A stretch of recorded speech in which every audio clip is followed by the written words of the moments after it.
सम्राट महाराष्ट्र न्यूजमध्ये आपल्या सर्वांचं सहर्ष स्वागत आहे। आज आपण आहोत ज्या ठिकाणी लोकनेते बाळासाहेब देसाई बहुउद्देशीय कृषी संकुल काळोली तालुका पाटण जिल्हा सातारा या ठिकाणी आपण आहोत आणि या ठिकाणी या बिल्डिंगला बांधून 1 ते 1.5 वर्ष झालं असेल, पण ही 1.5 वर्ष झाला असून सुद्धा या बिल्डिंगची अवस्था मात्र खिळखिळीत आहे आणि ती कशा पद्धतीने खिळखिळीत आहे आणि याला जबाबदार कोण आहे हे तुम्हाला मी आतमध्ये सगळ्या घडामोडी सकट दाखवणार आहोत। तोपर्यंत तुम्ही पाहू, चला आपण आतमध्ये जाऊया।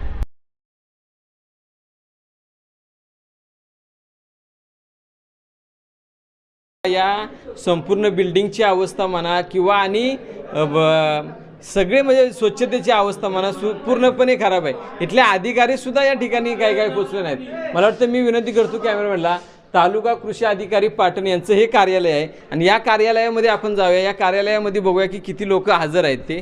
मला वाटतं या ठिकाणी कार्यालयामध्ये तुम्ही पाहू शकता। मी विनंती करतो कॅमेरामॅनला की तुम्ही विनंती करा। इथं एक मॅडम दिसत आहेत, त्या या एवढ्या इथं हजर आहेत। बाकी सगळ्या खुर्च्या रिकाम्या। एखादा शेतकरी आपली समस्या घेऊन इथं आला तर त्यानं कुणाशी बोलायचं किंवा कुणाशी चर्चा करायची हा सगळा प्रश्न आहे। आणि खऱ्या अर्थानं जर बोलायला गेलं ना, ही एवढी मोठी इमारत बांधल्या या ठिकाणी, ही इमारत याच्यात लाखो रुपयाचा लाखो कोट्यवधीचा खर्च केला आहे, पण तो खर्च नेमका कुणाच्या खिशात गेला? इथल्या ठेकेदाराच्या खिशात गेला आहे का? तुम्हाला मी अजून परिस्थिती दाखवतो की मी असं का बोलतो। ह्याच्या पाठीमागचं कारण काय मी कॅमेराला विनंती करतो। ह्याच्या पाठीमागचं कारण मी तुम्हाला सांगतो की क्वालिटी नंबर 1चं काम होणं गरजेचं होतं, पण तशा पद्धतीनं या ठिकाणी झाले का बघा। ही चौकट बघा, तुम्ही पाहू शकता की कशा पद्धतीनं। मी विनंती करतो कॅमेरामॅनला जर अजून तुम्ही समोर जा। ही चौकट तुम्ही बघा, ही चौकट आत्ताच निघाले। याला इथं ही चीर दिसते का तुम्हाला? ही चीर पडलेली आहे। हे असं हे सगळं बोगस काम केलेलं आहे का काय? हा सगळा प्रश्न निर्माण होतोय सगळ्या इथल्या ठेकेदाराने, ज्या ठेकेदाराने केले ते आणि ज्या अधिकाऱ्यांनी करून घेतले हे काम, जे करून घेतले ना, ज्या अधिकाऱ्यावर सगळे जाते। हे मोठं ऑफिस आहे। या ऑफिसमध्ये सुद्धा तुम्हाला मी दाखवू शकतो, इथं कचरा कुंज्या ठेवल्यात, पण इथं स्वच्छता कुठं आहे? इथं सर्वत्र धूळ आहे। इथे शेतकरी आहेत बघा बोलायला। मामा, कशासाठी आलाय तुम्ही? आज कोळीबाई आहे तेवढी शेती अधिकाऱ्यातनं मी आलेलो आहे। इथनं चालत पाटणमध्ये गेलो जुन्या ऑफिसला। जुन्या ऑफिसमध्ये नाही म्हणून तिथनं चालत इथं आलो। हे सर्व्हिस उडून गेली, इथलं काय मिळेना। तेव्हा मला एका माणसानं सांगितलं कोळीबाईच आहे। मग त्या कोळीबाईंच्यापाशी मी भेटलो, तेव्हा आता त्यांना मला ठिकाणा दिला। मी डोणीच्या वाड्याचा आहे, वांजोळा डोणीचा वाडा। अधिकारी तुम्हाला भेटले? एक बी अधिकारी कुठं दिसत नाही। कुठे गेले अधिकारी? म्हशी वाढायला। मग कशाला? इथं एक छोटेशा दुसरे एक अधिकारी आहे। सर, आपलं नाव काय? विनोद कराळे, सहाय्यक कृषी अधिकारी। आजपासून जिल्हास्तरीय कला व क्रीडा महोत्सव फलटणला चालू आहे, त्यामुळे सर्व तिकडेच आहेत। म्हणजे क्रिकेटचं आहे का कुठं? स्पोर्ट, सर्व स्पोर्ट कला व क्रीडा महोत्सव। तर तुम्ही पाहू शकता की इथले सर्व अधिकारी क्रिकेट खेळायला गेलेत, मात्र इथं शेतकरी आउट झालाय। वार्षिक जे स्पोर्ट शेतकऱ्यांनी वार्षिक जे स्पोर्ट आहे त्या स्पोर्टसाठी ते खेळायला गेले असतील अधिकारी, पण ते अधिकारी ग्राउंडवर षटकार मारतायत। पण या ठिकाणी शेतकऱ्यांची विकेट पडलेली आपल्याला दिसते।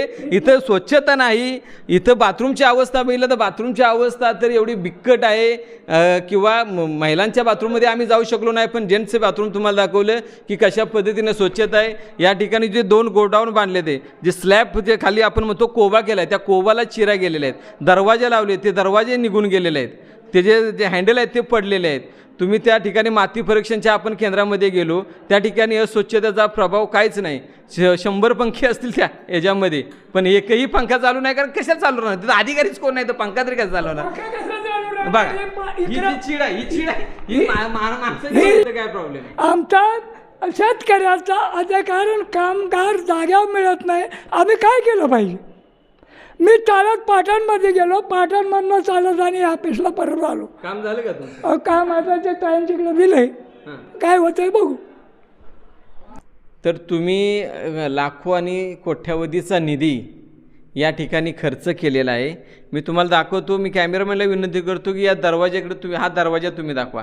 कॅमेरामॅनला मी विनंती करतो की या दरवाजा तुम्ही दाखवा साहेब, हा दरवाजा तुम्ही दाखवा। हा दरवाजा कशा पद्धतीने केला आहे? या इथली जी कुंडी आहे तुम्ही इथले दरवाजे इथे बघा, ही जी आहे ते जे इथं पडलेलं आहे, आलं लक्षात? इथं पडलेलं आहे। या कुंडीची अवस्था, याची अवस्था काय झाली खाली दाखवा जरा, त्याची अवस्था काय आहे बघा, काय आहे परत इथं दाखवा। आता हा दरवाजाला खूप मोठं कुलूप आहे, पण हा दरवाजा उघडण्याची टेक्निक बघा, उघडला का? ही अशी परिस्थिती या सर्व इथे जे हॉल आहेत त्या हॉलचे आणि कशा पद्धती किती कमजोर लाकूड कोट्यावधीचा निधी खर्च केला ना, लाखो रुपये खर्च केले ना, कशा पद्धतीचं लाकूड वापरले तुम्ही इथं बघा, मला दाखवू नका, आता इथं दाखवा कशा पद्धतीनं खर्च केले तुम्ही पाहू शकता की इथं आहे का. हे दरवाजे एकदम कमजोर दरवाजे इथे चेपलेले आहे. आणि आतमध्ये चला, आतमध्ये दाखवतो तुम्हाला, आतमध्ये सुद्धा काय परिस्थिती आहे बघा. लोकनेते बाळासाहेब देसाई बहुउद्देशीय कृषी संकुलन येथील मुख्य हॉलमध्ये करण्यात आलेल्या या कोब्याला सध्या मोठमोठ्या चिरा गेल्या आहेत. लोकनेत्यांच्या नावाने असलेल्या या भव्य वास्तूच्या कामाचा दर्जा खालवलेला दिसून आला आहे. याकडे जाणीवपूर्वक दुर्लक्ष होत आहे. हॉलचे काम म्हणजे वरून कीर्तन आतून तमाशा असा प्रकार झाला आहे. लाखो रुपयाचा निधी खर्च करूनही हॉलच्या कोब्याला अवघ्या काही दिवसात मोठमोठ्या चिऱ्या गेल्या म्हणजे हे जनतेच्या पैशाची लूट आहे का विकास हेच कळेना झाले. कोट्यावधीचा जो निधी आहे या निधी कशा पद्धतीनं खर्च केला आणि हा कोट्यावधीचा निधी कोणासाठी मग खर्च झाला असावा बघा. हा कोट्यावधीचा निधी कोणासाठी खर्च झाला असावा? इथल्या अधिकाऱ्यांसाठीच केला आहे.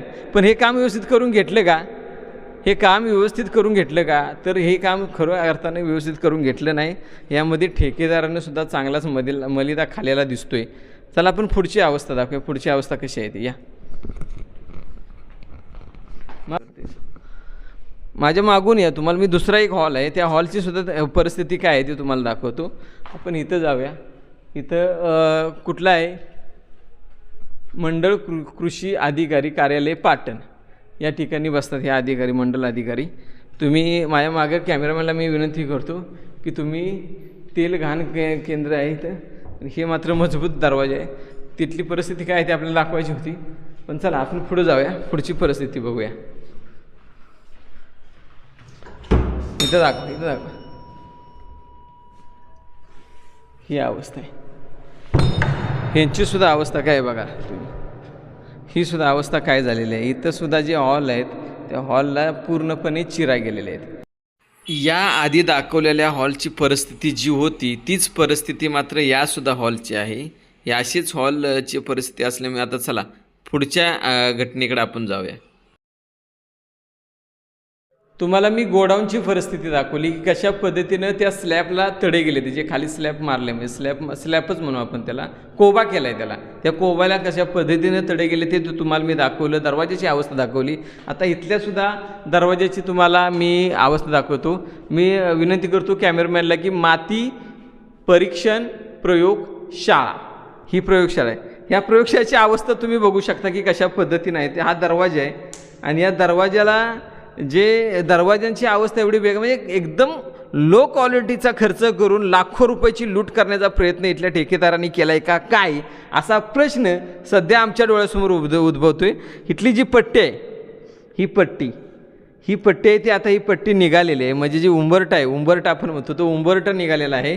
आणि तुम्ही तो उंबरटा कशा पद्धतीने या ठिकाणी उभा केला आहे ते मी तुम्हाला दाखवतो की कशा पद्धतीने या ठिकाणी उभा केलेला आहे. मी आतमध्ये, आम्ही कॅमेरामॅनला विनंती करतो की आतमध्ये तुम्ही दाखवा की आतमध्ये या ठिकाणी की कशा पद्धतीनं या सगळा ऑफिस बिल्डिंग जी या ठिकाणी बांधली, या ठिकाणी बिल्डिंग जे बांधले त्या बिल्डिंगची अवस्था बघितली तर लाखो कोट्यावधीचा खर्च करून हा मला वाटते खर्च ठेकेदाराच्या खिशातच गेलेला दिसतो जास्तीत जास्त. कारण उंबरटा मी तुम्हाला दाखवलं, त्या उंबरट्याची अवस्था एवढी बेकार आहे की त्या ठिकाणी ठेकेदाराने व्यवस्थित ते काम न केल्यामुळे तिथं उंबरटा गेलेला आहे. मग त्या दोन गोडाऊनची अवस्था तुम्हाला मी दाखवली. तिथं जो कोबा केलेला त्या कोब्याला चिरा गेलेल्या आहेत. तुम्ही कॅमेरामॅनला विनंती करतो की आपण वर जरा झूम करा, वर दाखवा. वर दाखवल्यानंतर तुम्ही असं समोरसुद्धा दाखवा, वर दाखवल्यानंतर समोर दाखवा. अशा पद्धतीनं की कशा पद्धती तुम्ही बघताय का हे सगळे जे पंखे लावलेत, हा का गार हवा ज्या अधिकाऱ्यांना मिळायला पाहिजे त्यासाठी या ठिकाणी पंखे लावलेले आहेत. या ठिकाणी पंखे लावलेले आहेत. पण ते पंखे खरोखरच त्या अधिकाऱ्यांना त्याची गार हवा घेता येते का नाही, घेता येते का तर नाही. कारण इथं सर्व खुर्च्या रिकाम्या जाते, एकही अधिकारी याच्यामध्ये नाही. ही अवस्था आहे. ही अवस्था कुठली आहे तर लोकनेते बाळासाहेब देसाई कृषी संकुलाची. लाखो करोड रुपये खर्च केले मिळालं हातात काय तर काहीच नाही. पद्धतीनं या ठिकाणी तुम्ही बघितलं की अधिकारी तर कुठं स्पोर्ट खेळायला गेलेले असं बोललं जाते. त्या आपल्या अधिकाऱ्यांच्याकडून त्या जे कामगार आहेत इथले त्यांच्याकडून कळालं. पण अधिकारी स्पोर्ट खेळायला गेले असेल ठीक आहे, पण इतर अधिकारीसुद्धा सगळे स्पोर्ट खेळायला गेले काय? मग इथल्या येणाऱ्या शेतकऱ्याचं काय? इथं येणाऱ्या समस्या घेऊन शेतकऱ्याचं काय? बरं तो विषय झाला तो झाला. इथं जे या अशा पद्धतीनं जे काम केलं त्याचं काय? म्हणजे इमारती स्मार्ट झाल्या, त्यातले अधिकारी कधी स्मार्ट होणार? ही सगळ्यात मोठी जी हे आहे, जी डोक्याला आपल्याला शॉट देणारी घटना आहे ती कसा विकास होणार? मी तुम्हाला अगोदरच सांगितलं होतं आधीच्या बातमीमध्ये की इमारती मोठमोठ्या इमारती झाल्या, स्मार्ट इमारती झाल्या म्हणजे विकास झाला नाही, तर त्या इमारतीच्या आतमध्ये सुद्धा असणारे जे अधिकारी ते सुद्धा स्मार्ट होण्याची गरज आहे. कोट्यावधीचा निधी कसा पद्धतीनं चुराडा होतो म्हणजे म्हणते 1-1.5 वर्ष झाला या संकुलाला बांधून 1-1.5 वर्ष झालं असेल आणि ही अवस्था आहे या संकुलाची. कसं करणार शेतकऱ्यांना? कसं? आणि आमच्या शेतकऱ्याची तर आता बरोबर आहे अमेरिकेतल्या शेतकऱ्याबरोबर केली जाते. अशा सर्व घडामोडी आता मला सुद्धा काय बोलता येणं झालं या सगळ्या गोष्टीवर. अशा सर्व घडामोडीसाठी पाहत राहा लोकसम्राट महाराष्ट्र न्यूज. धन्यवाद.